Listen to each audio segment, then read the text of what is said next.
As fears of a Russian invasion of Ukraine rise, Moscow is flexing its maritime muscle with more than 140 vessels taking part in naval drills around the globe this month and through February.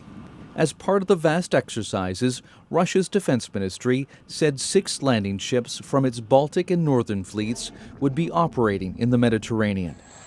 There are concerns the vessels could be deployed to the Black Sea to join an amphibious assault on Ukraine's southern coast if Russian President Vladimir Putin orders an attack on the country. If you cut Ukraine from the sea, it will be absolutely different Ukraine.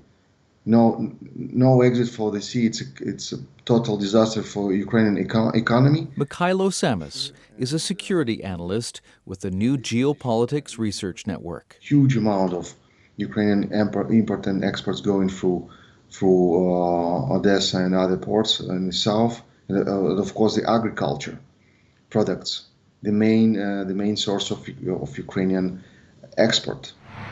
Russia has amassed more than 100,000 troops on Ukraine's eastern and northern borders, as Putin demands guarantees that the country never be allowed to join the NATO alliance, something the West has rejected.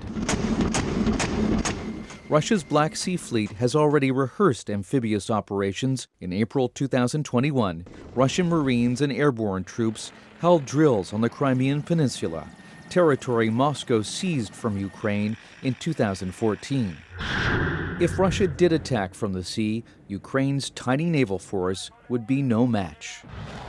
But Ukraine does have coastal defenses that include Neptune missiles, Turkish-made unmanned aerial vehicles, or UAVs, and military aircraft. So you need to destroy Ukrainian aircraft, destroy all of possible UAVs and this type of attack forces.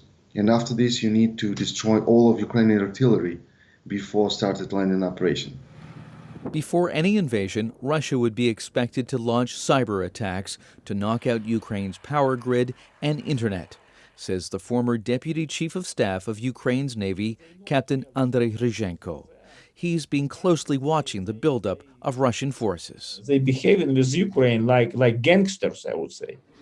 Ryzhenko was among several Ukrainian naval officers detained in Crimea when Russian forces, many in unmarked green uniforms, took over the peninsula and seized most of Ukraine's naval ships in 2014. Ryzhenko says this time Putin can expect stiffer resistance if he tries to capture more Ukrainian territory and should expect to pay a political price at home. We also will shoot and kill them, and they understand. And deaf bodies will come back to Russia. We are not making any fantasies about whatever, joining NATO or not joining NATO. We're defending our country, and we're not their slaves, actually. We're not their property. Another scenario could see Russian ground troops advance along Ukraine's coast from Crimea after they seize a canal that once carried water from the Dnieper River to the peninsula.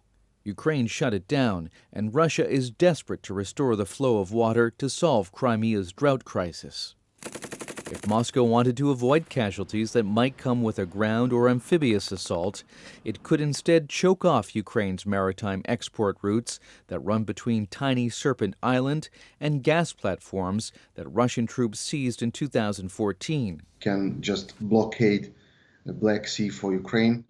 With the Black Sea potentially playing such a vital role, NATO announced on January 24th that its members were sending more ships to the strategic region.